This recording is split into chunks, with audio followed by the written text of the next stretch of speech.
Hi everybody, welcome back to another episode of the horror movie review with Daniel Richardson. And yes, this week we're going to be covering. It's kind of fun. We built to this point. The first two movies we reviewed, it was The Exorcist.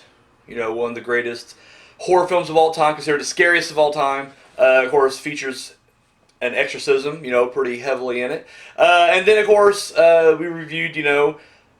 One of the best possessions slash haunted places, you call it haunted house even though it's a hotel, movie of all time, The Shining. So we're kind of putting them together and doing a modern day classic, The Conjuring, which has an incredible exorcism scene and just one of the best modern haunted house stories that we got out there right now. But that's later on. Before we get out there, let's go ahead and get to some news. So Uncorked Entertainment, it's a distribution company that specializes, I think, just in horror films. They may do other stuff. I really don't know. But it really is just, that's all I see them, that I know they've done. But they're releasing a movie just in time for Valentine's Day next month called Cupid. Now, here's what this movie is. Basically, it reminds me a lot of like Carrie, because there's a big prom, or I guess I don't know, whatever dances in February, Valentine's Day dance. There you go. Valentine's Day dance coming up, but all the mean girls are kind of picking on the dumpy girl, the ugly duckling, whatever you want to call her, the Carrie, if you will. And of course, she gets angry and she decides she's going to get revenge, so she summons Cupid. Which I'm thinking to myself, like, if you're going to summon anything, would it not be Satan? Would it not be, I don't know, some sort of like demon that specializes in revenge? The Furies, something like that? No, she goes for Cupid. Like, I don't know, I'm sure they'll fill in the blanks with the movie, but it just seems kind of odd to me. Regardless, she summons Cupid, and then Cupid shows up and starts mowing the kids down with his bow and arrow, which is just great. Here's the thing, I really don't get why we don't have more mainstream holiday-themed horror films. Like, I just think, I'm not saying they're going to be blockbusters, but my God, just put a little bit of money into them. They'll definitely make it back. That's all Blumhouse does. That's Blumhouse's entire, fucking models right there. It's like, let's just make a little low-budget $1 million movie, and it'll gross at least $6 million, so boom, made your money back. I don't know, but when it comes to Valentine's, there's really only a couple of Valentine's Day movies, horror films out there. Of course, My Bloody Valentine, which... for me, I like both of them. I think the original is definitely my favorite of those two. And then there's the 2000 or 2001 slasher Valentine, which I honestly was not a fan of. But to be honest, I haven't watched that in years. Like, I literally watched it when it came out on VHS back then. Like, I rented it when I was in high school. So, I don't know. Maybe, who knows, a couple decades in between here and now, I may be like, you know what, not a bad movie. But anyways, I just feel like we should definitely have more. And I don't just want, like, a standard thriller that's set in a holiday. Like, I want a full-blown horror film. So if this is what we're going to get, Cupid coming out, and once again, it's Uncorked Entertainment. It's not going to be Blumhouse or, Lionsgate or anything like that. It's going to be underground, independent. But still, yeah, it's better than nothing, and, we're going to get it. So yes, that's that. Now, talking about some new stuff coming out. What was it, CBS All Access? Is that the streaming service, the CBS one? They had Twilight Zone. Irritates the shit out of me. Like, I just want to watch them on regular TV. I can go off on a mini rant right now. I'm sick of all these streaming services. That was a great thing before. We got out of, cable, and we got Netflix and Hulu, and that's all you needed. And it was just, great. We don't have to do cable anymore. The high prices. We just watched these two things, spend, $20 total, if that. We're good to go. No, now everybody has a streaming service out there, and if you try to watch everything, legally anyways, boom, that's fucking, what, we got Disney Plus, Shudder, Hulu, Netflix, CBS All Access, everybody, HBO Max. So if you actually did gather all these, you're spending up to $80 anyways, you're pretty much paying a cable bill. We're getting fucked. Besides the point. Anyway, so CBS All Access is going to have, they're going to bring back, they're doing a remake of The Stand. They're going to do I believe they said 10-episode miniseries based on the Stephen King novel, which, the novel I really liked. Personally, I felt the ending was a little anticlimactic because you're building up both sides, and like, here we go, and then like, once I get decimated, spoiler alert, sorry if you haven't read the book or seen the miniseries, I was gearing up for World War III between these two towns, but it never came. That's just me personally. I mean, everybody else. I mean, this is considered like King's novel. Like this is the definitive Stephen King book, and a lot of people's book. But anyways, so the original miniseries came out, I believe, in '94, and I watched it. I don't know. I'm not huge on it. I don't hate it either, but it's just not one I would ever go back. I watched it so many times, it's ridiculous. Now, I've seen Tommyknockers more times than one probably should, but when it comes to The Stand, A, it's just too long, B, it's just not that compelling to me. It really does. It suffers from that made-for-TV production value look and everything, and just really cheesy. I don't know. Wasn't huge on it, but we're in a golden age of television now. When shows like The Walking Dead, Game of Thrones, going back a little further, like Dexter, Breaking Bad, got like all these great stories being told. Like people know how to do TV right now, and so I think it could get done right with a good budget. It could be pretty good. It's unfortunately it's on CBS All Access, and I'll just have to try to pirate bay that bitch, I guess. I don't know, but yeah, it is what it is, I guess. It is what it is. So anyways, new documentary coming out. It's playing at the South by Southwest Festival coming up called Cursed Films.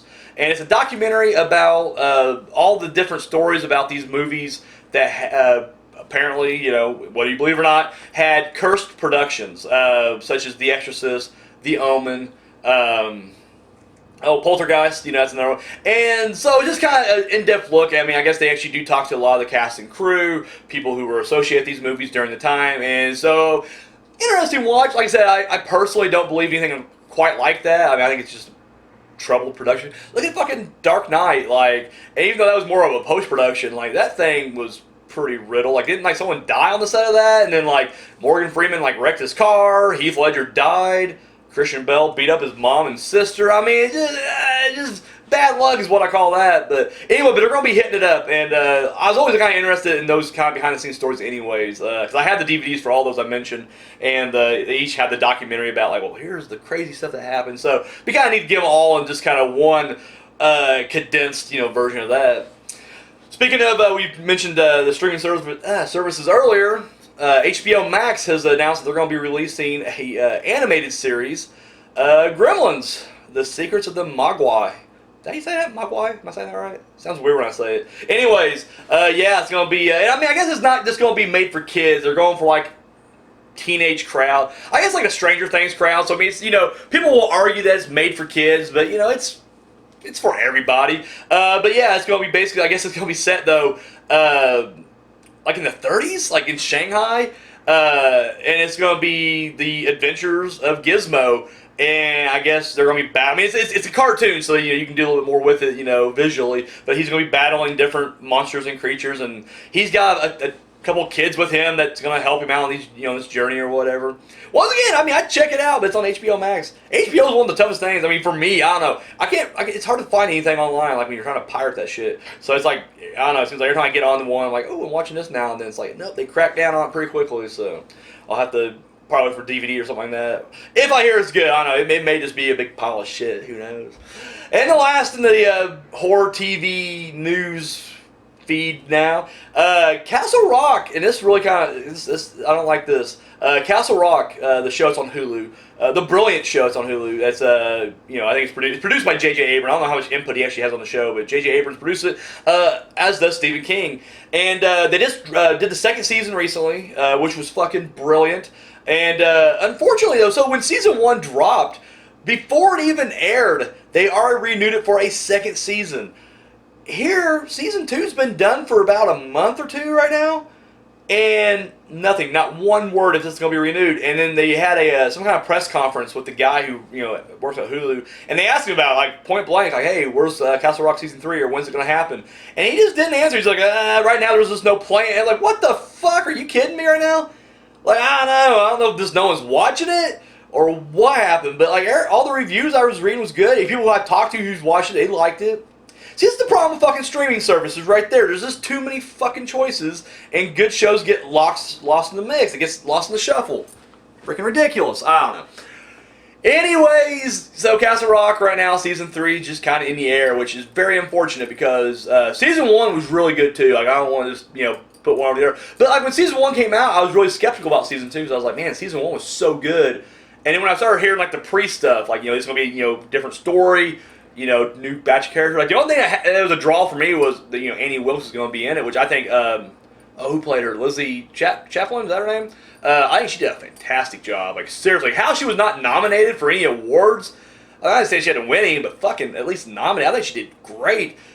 Doesn't matter, I guess. Anyway, so I thought I was kind of skeptical going in, but when I watched the first couple episodes, I was like, fuck, I'm hooked. Like I'm fucking hooked. If you haven't seen it, if you're a Stephen King fan, this is your show. And there's just little Easter eggs throughout. I don't know.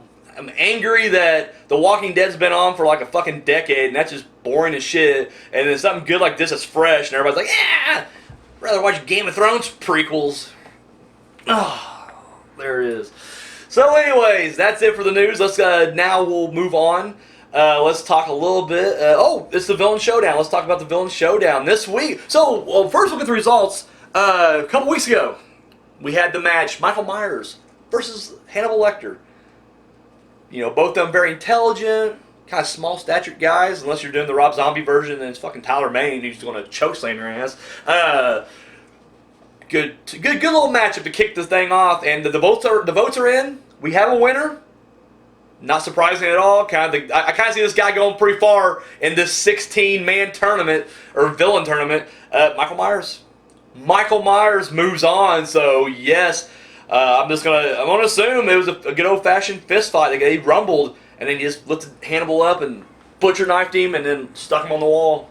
Did his little head tilt as he walked away. So that's there right there. We got another match coming up for you. Moving on. This week in the Villain Showdown, we got Pinhead versus Samara Morgan.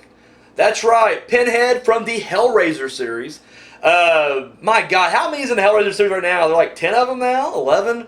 They did like 8 of them with, if I got the numbers wrong, forgive me. I think they did 8 of them with Doug Bradley, and then they did, what was it, Judgment was the next one that didn't have him, and then they did another one after that, or maybe I'm getting the movies confused. Honestly, this is a franchise that's very divisive. Like, I don't know, it gets a lot of hate. Like, with the exception of like 1 and 2, those seem to be the one that everybody loves. And then beyond that, it's kind of a mixed, It seems like 3 gets a lot of love just because, I guess it's just older and still, theatrically released. It seems like your straight-to-video ones are ones where they start shitting on them. A lot of them that get hate on, I actually liked. Like, the newest one, I thought it was really good. And I didn't hear a whole lot of good things about it from other people. One of my favorites, I mentioned this last week when we were talking about Scott Derrickson. Inferno is one of my favorite ones, part 5. And people shat on it. And it seems like the reason they shit on it was just like, it didn't have enough Pinhead in it. And it's like, yeah, they're in part 1, fucker, so, So anyways, which, I mean, at that point, the argument can always be made, like, well, clearly 1's just a better made movie, which, you're right, it is. I'm just saying, though, if that's your argument you're sticking with is, you hate part 5 because Pinhead wasn't in it enough, well then, eat a dick, because he wasn't in part 1 either, so. But anyway, so Pinhead, let's talk about, strengths. Oh, the motherfucker has, like, chains that come out of nowhere. He is, like, the head guy in charge of torture in hell. He works his way up the corporate ladder down there. It seems like he just has all kinds of powers. He can fuck with your mind, make you think, like, when you're, you think everything's normal, he can kind of, make you think you're... In fact, I think it's more for the most part, like, once you're dead, you don't realize you're dead, so he can kind of manipulate your reality there. So dude's all-powerful, for one. I ain't gonna lie, I think chains is kind of the biggest one. Like, no matter what, the chains will pretty much trump everything. You go up to Pinhead, even if you cleared out a spot of pins, you can just kind of give him a soft little punch right there. A chain will just come out fucking nowhere, hook into your skin, and drag you off. The end. Like, it's gonna be kind of hard to beat that. Weaknesses, though, I think it's fucking hilarious that this, the little puzzle box, what the fuck they call that? The Lamont box? The Lamont configuration, some shit like that? I'm probably butchering that hardcore. I'm not gonna lie. I've seen all the Hellraiser movies, but I'm not like as hardcore invested in that like I would be like Friday the 13th or Halloween. But anyways, any jackass that gets that puzzle box can figure it out pretty quickly. Like I feel like puzzle boxes in general should be a little more difficult. But like children can pick that thing up and just like start rotating. They're like, oh shit, open it up. Like it don't take much at all. There's not much of a puzzle. It's more just like a box that you just turn a dial and it opens on you. Not much of a puzzle box, but where it comes to your advantage is when Pinhead's coming after you and he's just like talking boring, like, I'm gonna tear your soul apart and we got such sights to show you. You can just be working that puzzle box back, boom, activate it, and it's like the Ghostbuster fucking little box thing. It just sucks everybody into it, and you're good to go. Now he holds a grudge every time. The main girl, what's her name? Fuck, blanking on it. Christy. Well, that was a real name, wasn't it? I don't know, matter. The main girl from part 1. Yeah, every time she gets away, when she comes back in the sequel, like, Pinhead's just, like, super pissed, like, you. So, I mean, the grudge will always be with you on that one, so. But anyways, yes, Pinhead. There's his strengths and his weaknesses. Now we move on to Samara Morgan, which I guess we'll just kind of, even though it's based on the Ringu films from Japan, I guess we'll just kind of focus on the American movies. She's got 3 of them under her belt right now. She's got The Ring 2, and then they did Rings. Actually, they did 2 Rings, because there's a short film that came out between part 1 and part 2 called Rings, but we kind of largely ignore that. For unfair reason, that's actually a damn good short. In fact, if Rings would have been released theatrically, the little short film, instead of part 2, the franchise could have been saved, that's all I'm saying. It's brilliant. So her whole, thing is she was murdered and thrown in a well, but she was an evil little fucking kid. And, yeah, she would show you weird, fucked up shit in your head. So they killed her, but now she lives on and in the form of like a videotape. So if you watch that videotape, you're cursed, and in 7 days you will die. Unless you make a copy of the tape and send it up. Why didn't she just put the instructions on the tape? I feel like that would have been so much easier. Like she could have got, cause like the whole story is like she wants to get her message out. That's it, right? Like the whole thing, just like she just wants to be heard. It's like, yeah, but she's leaving in really shitty direction, and she's not really telling you anything. It's all cryptic and bullshit. Really, the videotape should literally just be like, hey, curse tape on the label, and then like in the little parentheses, it's like make a copy, show someone else. You have to that's the rule. You got to show this. And people still like not believe it, like bullshit, and they throw it in anyways. But then literally it can just be her popping up like, listen, you're cursed now, and here's the thing, I was murdered, and this is my story, and you gotta make a videotape, or else I'm gonna kill you in 7 days. And that's all you gotta say. No, let's just go the very cryptic, messed up way of like, let's just have weird, bizarre shit pop up in there. I don't know. Ghost pissed me off in movies. I just feel like, if you got a message to tell people, it's the Sixth Sense, same fucking thing. Like, quit jump scaring the fucking kid. Just to be like, hey, my mom poisoned me. I don't have to jump out at you. I called you before I showed up. He gets a call. Hey, the boy can see ghosts? Perfect. Hey, I'm on my way up. I'm a ghost. Don't freak out. Hey, my mom poisoned me. She poisoned me. I have a videotape, actually. It's in the room. Check it out. Boom! There's your fucking movie. Now, let's do 30 fucking minutes of jump scares. Just a bit. Ooh, these ghosts are sinister. It's like, oh no, they're all friendly. Yeah, fuck off. Anyways, that's Samara. Strengths. My God, she can pretty much get you anywhere. No matter how far you run, she will just materialize in front of you. There'll be water, and then you'll see the ring, and then you do that, and you die. So, yeah, that's a pretty good strength, really. I can't really fuck with that. Weaknesses. Once you kind of make a copy, you're off the hook. And show somebody, that's it. You're off the hook. So as far as like weaknesses, that's it.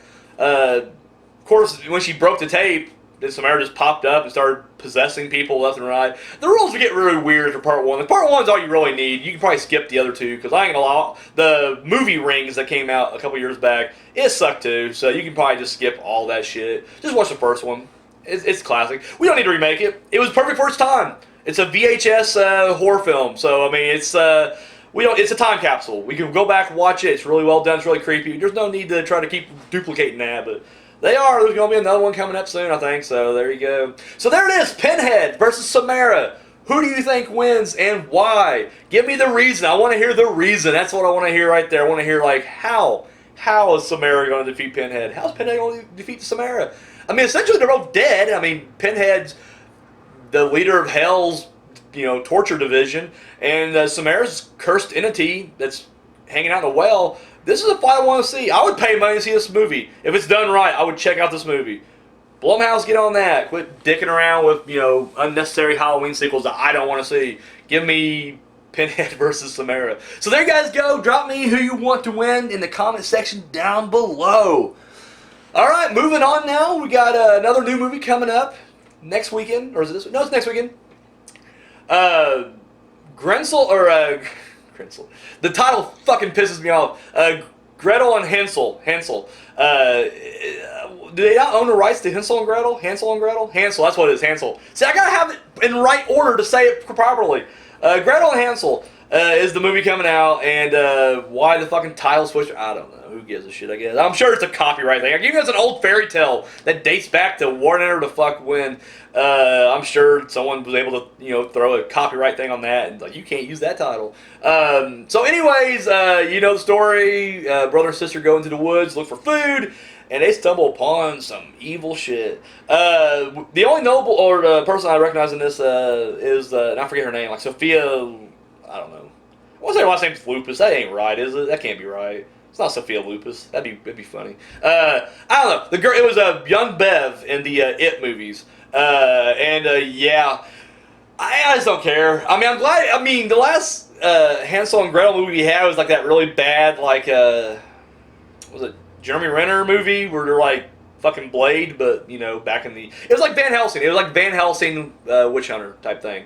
A lot of comedy, and he's run up the wall, and they got like machine gun crossbows and shit. And I've just never been a fan of that subgenre of horror, the action horror hybrids. Never was a fan. Now this definitely looks like it's going more into gothic horror territory, and it even kind of looks. If I had to, visually, it kind of has like the witch vibe in a way, I guess is the best way to describe it. I'm not sure if I'm just saying that because it's set in the same type of time period, but it does kind of have that kind of a look to it. But just, I don't know, the trailer just does nothing for me. And I mean, it feels like there's more to it than just the typical the witch is going to eat the kids kind of thing. I don't know. Like I said, the trailer didn't really pull me in though, so unless I hear something extraordinary about it, probably not going to check it out, I'll be honest with you. But let me know what you guys think. You guys going to watch it? If you do watch it, let me know. You don't have to hit me up on here. You can hit me up on any of my social media and just be like, hey, I watched Gretel and Hansel. Incredible. Or, hey, I just checked it out and it sucked. Either way, I would love to know. So if you guys watch it, hit me up. Alright, let's get on to what we're here for, though. Let's get on to the review. We're reviewing 2013's The Conjuring, where Ed and Lorraine Warren, world famous demonologists and ghost hunters and whatever you want to call them, get called in to help out this family because they live in the farmhouse and they're being haunted. That's the basic principle here. I won't go into super. Fuck it. It's an older movie. There's going to be some spoilers here, so if you don't want spoilers, fucking click off and I'll catch you next week. If you have you not seen this movie yet? Son of a bitch. Anyway, so yeah, no, there's going to be some spoilers, so fuck it. I'm going to do like I do my other reviews. So The Conjuring. I'll be honest with you, when this first came out, I wasn't excited for it. As I mentioned last week, I believe, I'm just not big on ghost horror films. I'll watch them. I mean, I'll watch just about anything. For fuck's sake, I mean, if I came across, Gretel and Hansel, I'll probably check it out. I mean, I talk a big game, but I'm like, fuck it, throw it in, let's see what it's like. But typically, I just don't get that excited for them. I'm not big on super, because I mean, I guess in the end, I just don't believe in it. Secondly, I'm just like, can you not just douse yourself in holy water? I just feel like there's so many different ways you should be able to defeat it pretty quickly. As soon as the kid's possessed, you just throw it in the big aquarium full of holy water. It'll eventually get out of there, I promise you that. I just feel like these are just simple little things. You just wrap up the whatever cursed object it is, just wrap it up in some Bible papers. Do some wrapping paper with the Bible pages. Boom. Trapped. Forever. Not getting out of there. At all. I don't know. I just feel like, in this movie, in these kind of movies, God's, He exists. Once you get the power of Christ, shouldn't that be enough to just kill anything? Just power of Christ compels you, and then, punch them with the crucifix. They explode, you win. I don't know. So it's hard for me to really get in on these movies. And like I mentioned last week when we were reviewing The Shining, and I was kind of talking about that, is all the best haunted house movies have been done. So it's like anytime you watch any kind of low budget horror film, and I mean there's exceptions clearly, and we're about to get into an exception right now. But for the most part, you've seen it. So when you're watching it, you're just like, well, yeah, they did this in Amityville. Or yeah, they did this in The Shining. Yeah, who cares? And so you are just kind of like, I don't know, it's hard for me to really, there's nothing fresh about a haunted house story. And that, I think, is what really caught me by surprise, because I didn't watch this right off the bat, but this came out after Insidious, another James Wan directed film. And I had no desire to see Insidious at all. I was literally just like, fuck that movie, I do not want to watch it. It's just a basic kid gets possessed movie. And I kept having everybody around me go, seriously, Daniel, check this out. It's damn good. So finally I relented. I was like, all right, fine. Fuck it. I'll watch it. And that movie scared the shit out of me. Like, it was just, not just because it was jump scares. It gets got under your skin. And it was like a mix of like, the horror, the tension, the way he would, shoot the shots, and then just the music with the, it was just a perfect scary movie, and it's something I haven't seen in a very long time at that point. So I was like, oh shit, like, okay, movies can be scary again. I forgot about that. And so whenever The Conjuring came out, I was still like, as I'm watching trailers, it's just like, wow, this is so generic. It's family moves into a house, it's haunted, and hauntings happen. Jesus Christ, this again. We just had a haunting in Connecticut a couple years before. There's more. There's definitely more I'm just blanking on. Paranormal Activity at this point is like, kind of already hitting its peak, so it's just kind of like, we've seen this shit. So I was already kind of like, fuck, we're doing these again. But I remember my skepticism on Insidious, and I was like, fuck it, let me watch it. And I loved it. I love The Conjuring. Yes, it is. As far as story goes, it really brings nothing new to the table. It pretty much everything is, but it's just the way he presents it. And the one thing I love about, kind of like what I mentioned with The Shining last week, was James Wan. The movie's set in the 70s. It kind of has a vibe like it was almost shot in the 70s. Now, I won't deny that. Clearly it has a 2013 gloss to it. But just the way he moves his camera, there's a few just kind of like these zoom-in shots that just really take me back to like watching, the Amityville or, or whatever, movies from the day. And or The Changeling, that's another classic one. And so just like as I'm watching the movie, it really does take you back. So it does give you this kind of timeless vibe to it, which I really do like that. The other big thing about this movie is, it really does, it's a roller coaster ride. Even though it starts off very subtle, and that's the thing I really like about this movie, there are jump scares, yes, but they're all earned. It's not just the typical, they turn around, oh, the boyfriend's right there, oh shit, loud noise, we're scared, oh, it's just you, oh, whew, man. And then the audience is just like, okay, because once, speaking from experience, and I think everybody who's watches right now knows what I'm talking about. When you throw too many jump scares like that in the beginning, it does dilute it. So even if you are just like, oh shit, okay, you don't care anymore. It will make you jump, but at the end you just don't care. And a truly scary movie will make you jump, but also it stays with you like, oh shit, like don't go into that room. Because after a while in the other movies, you're just like, go in the room, I'm gonna fuck. Hope it kills you right now. This one, the story brings you in, it's more emotional, and then, the jump scares are earned. So, and not every one of them is straight up accompanied by insane, loud pop. It's just, boom, it is what it is. And it's the effectiveness of what you see on the screen that's scaring you, and not necessarily the sound effect guy. So, and that movie, I think, it really does that really well here. Acting across the board, everybody does a great job. From the adults, Ed and Lorraine Warren, played by Patrick Wilson and Vera Farmiga. Is that how you pronounce her last name? Farmiga? Am I saying that right? I'm sure I've heard it, but that's just how I'm reading it. Anyways, they do a tremendous job as Ed and Lorraine. And then, of course, Ron Livingston, everybody's favorite bland guy, which I love Ron, but I'll be honest with you. Office Space aside, I can't tell you too many things he's done or that I care about that he's done. Very, very forgivable dude. And he's here with an awesome 70s haircut and some sideburns he's rocking, so good for you, Ron. But like I said, everybody, Lily something, I can't think, Tomlin? Not Lily Tomlin. Anyways, Lily something. She's the other mother in this, and then, does a really good job. Kids, they all do a great job as well. Really well done, well acted. Like I said, jump scares, top notch. One of my favorite scenes in this movie is when the cop, he's getting himself a refill, and he keeps hearing, like, look what she made me do. It's whispering, and he's looking around, there's nothing there. And they do the misdirection jump scare where, as he's, looking around, he sees her in a pantry back there somewhere, and he's like, huh? And she walks away, and then as he goes in and looks around, camera hasn't moved at all yet. He's looking around, and as he turns around, Boom, she comes up from this side. Love that shit. Did not see it coming. That's probably the one that got me the most in the theaters. Like, I hopped up pretty high on that one. And then, of course, the one scene that was just fucking insane, but it was the trailer. So, like, literally, when you watch it in the theater, it does lose a bit of its punch. But it's when, of course, they're playing the clap game. You know, hide and clap. And the first part of it is, you know, the mom's looking for the daughter, and she hears it, and it's coming from this wardrobe.